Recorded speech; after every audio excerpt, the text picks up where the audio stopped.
Kalau saya jalan sama Pak Yuskal, pasti saya bilang sama beliau, Pak, di mana ada masjid yang bagus di sini? Tidak mungkin saya tanya beliau, Pak, di mana panti pijat yang bagus? Tidak mungkin. Langsung Pak Yuskal bilang, Ustaz beleng-beleng. Pertama, apa latar belakangnya umat Islam hijrah waktu itu? Jadi sebelum hijrah, Islam diteror. Bukan cuma diteror, meningkat kemudian penyiksaan. Bilal dijemur seharian, ditindis batu, harta umat Islam dijarah, kemudian ada yang bahkan dibunuh, dan satu diantaranya adalah Sumayyah, perempuan budak, dibunuh oleh Abu Jahal, hartanya dirampas, rumahnya dibakar, bahkan dibunuh kalau dia hamba sahaya. Sahabat-sahabat sudah minta, ya Rasulullah kita melawan, kata Nabi kita masih sedikit. Akhirnya turunlah perintah Allah untuk tinggalkan kota Mekah. Adik-adik bisa dibayangkan, di Jakarta lahir, di Jakarta punya rumah, di Jakarta pekerjaan, punya ternak, handai tolan, tiba-tiba disuruh tinggalkan Jakarta, tinggalkan Jakarta. Cobaan yang sangat besar. Maka pada saat itu macam-macam sikap umat Islam. Satu, ada yang berkata, kalau kita nanti di sana ke Madinah, nanti kita di perjalanan dibunuh. Kalau kita ke Madinah, nanti kita dicegat dan dibunuh. Kullu nafsin sa'iqatil maut. Semua yang hidup pasti akan mati. Kau di Madinah mati, kau di Makkah mati, hijrah mati, tinggal di Makkah mati. Tapi ketahuilah, mati karena hijrah, matimu mati syahid. Ada juga yang niatnya, ayo deh hijrah, siapa tahu di Madinah kita bisa dapat jodoh. Ini anak muda ini. Ayo deh hijrah, siapa tahu di Madinah kita bisa dapat lebih gampang dapat kerja. Ayo deh hijrah, kita ikut Nabi, perintah Allah. Macam-macam niatnya orang. Maka muncullah hadis Nabi yang berbunyi, innamal a'malu binniyat. Amal itu tergantung niat. Mulailah orang hijrah meninggalkan kota Mekah. Apa tujuannya? Adalah menyelamatkan iman. Iman ini harta yang sangat berharga. Adik-adik, kita bekerja di sini, bohong kalau tidak mengatakan supaya hidup saya baik. Ada orang bekerja siang malam agar bagus dia punya harta. Ada orang kejar ilmu pengetahuan, ada orang kerja harta, ada orang kejar pangkat jabatan. Tapi ketahuilah, tanpa iman semua sia-sia. Mau bukti? Ada orang siang malam cari muka, menjilat kiri kanan supaya dapat jabatan sebagai eksekutif vice president. Gigi, siap. Menjilat, bukan ini, bukan. Jangan juga aku langsung lihat-lihat Pak Yuskal. Di tempat lain, ada kan kita lihat begitu. Tinggi sekolahnya, bagus dia punya titel, tapi rendah harga dirinya, menjilat kiri kanan, merendahkan untuk dapat kekuasaan.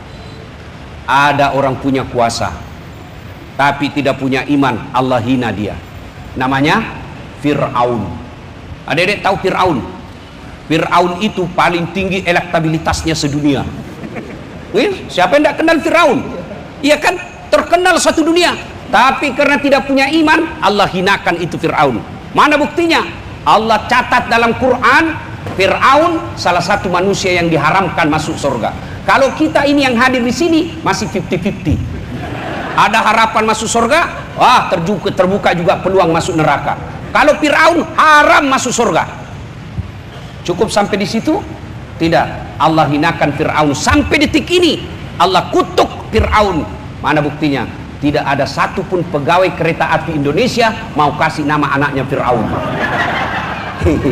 Dek, ibu-ibu mau kasih nama anakmu Fir'aun? Terkenal Fir'aun nak, raja, kaya tuh Fir'aun, tapi tidak mau. Jangankan kasih nama Fir'aun, dituduh aja, Fir'aun kau, marah kita Pak. Tanpa iman Fir'aun hina. Apalagi ada orang siang malam lembur kiri kanan, lupa sholat, tidak punya waktu pengajian, tidak pernah baca Quran untuk dapat harta, tapi tanpa iman hina kau. Namanya siapa? Qarun. Itu Qarun begitu kayanya sampai kunci kasnya, kunci lemari hartanya dibawa sama onta belasan ekor. Sampai sekarang makanya orang Indonesia kalau dapat harta di dalam tanah namanya harta karun. Itu hartanya dia tuh. Tapi tidak punya iman, dilaknat oleh Allah. Ada lagi, punya ilmu sangat tinggi, tapi tidak punya iman, Allah hinakan. Kan'an hina punya ilmu. Maka iman ini penting. Memelihara iman ini penting. Kalau manusia tidak punya iman, Quran menjelaskan mereka lebih hina dari binatang. Tahu binatang, Dek?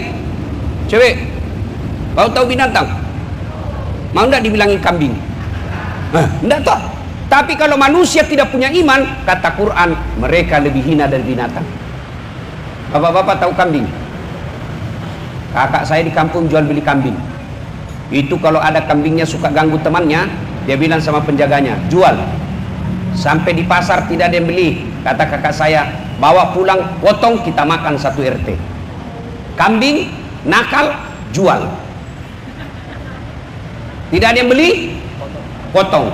Kalau pegawai kereta api Indonesia nakal, malas kerja, paling terlambat datang, paling cepat pulang, pembagian bonus paling depan, akhlaknya jelek, tukang tipu, mau diapa?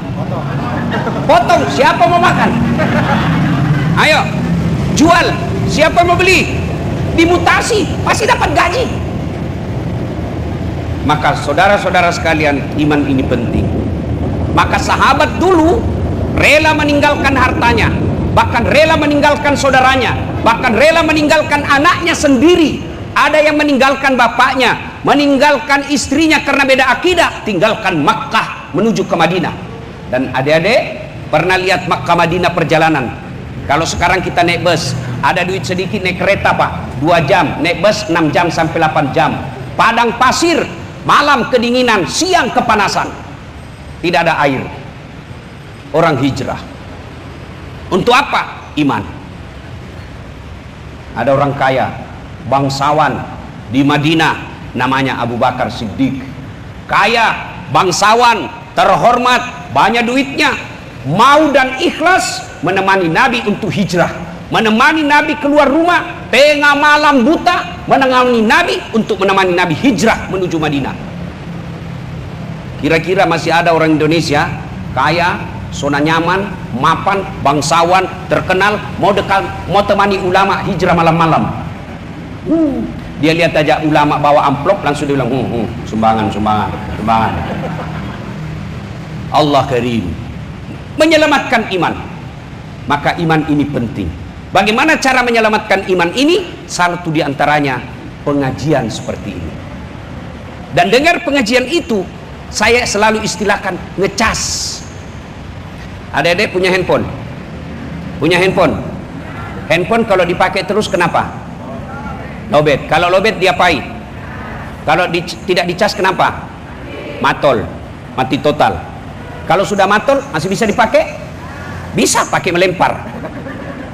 HP baru, kuotanya unlimited, tapi tidak ada casnya, tidak ada listriknya, bisa dipakai? Tidak bisa.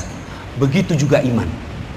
Kau lihat seangkatanmu tiba-tiba menjadi eksekutif vice president, tiba-tiba kau lihat temanmu jadi manajer, kau lihat rumahnya mewah, lihat mobilnya megah, lihat istrinya cantik, di kereta kita lihat cewek cantik barang bagus, ya kan? Di mall kita lihat barang-barang mewah.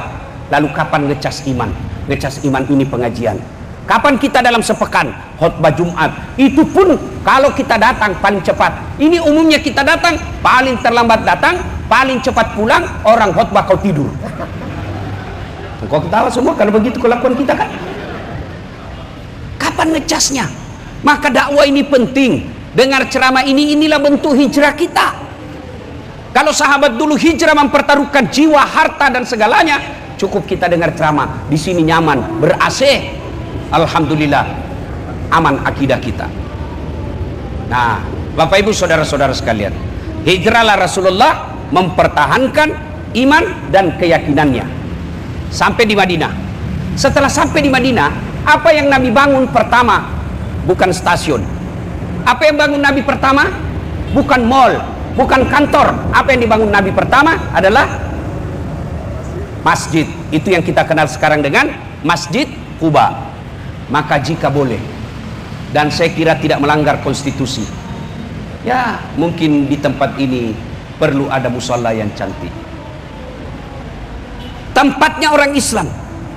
Itu tidak, siapa bilang? Pancasila sila pertama, ketuhanan yang Maha Esa. Dan tidaklah salah, karena kita mayoritas umat Islam di negara ini 87% umat Islam, yang artinya boleh dikata dari 100 pegawai 83 pegawai kita adalah muslim. Tidak salah dibuatkan tempat ibadah, tidak salah ditempatkan ibadah. Supaya apa? Khutbah Jumat tidak perlu dia keluar, supaya lebih dekat dan lebih efisien dia bekerja.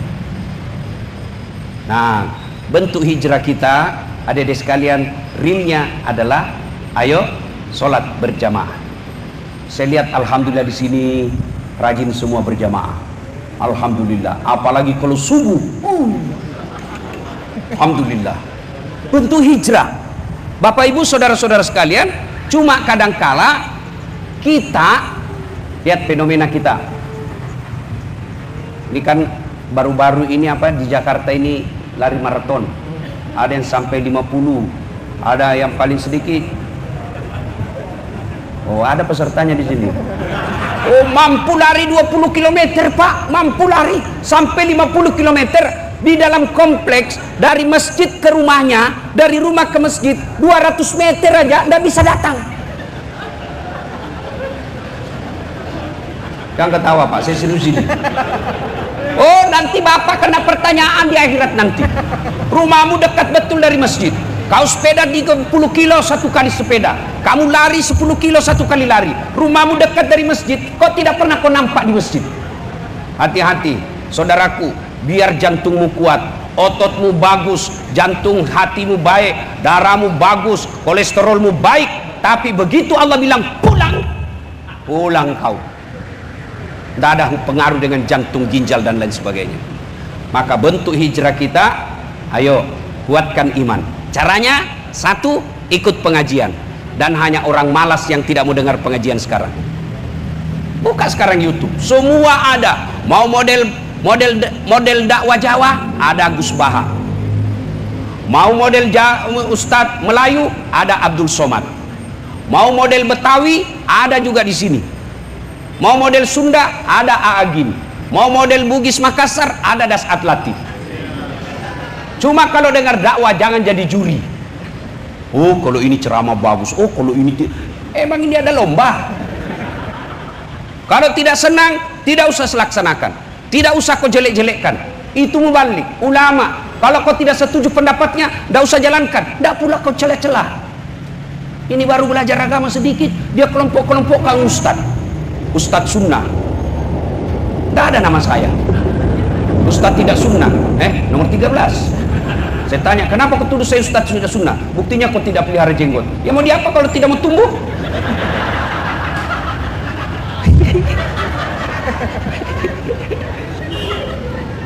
Dakwah jangan menjadi yuri, dakwah jangan menjadi penilai.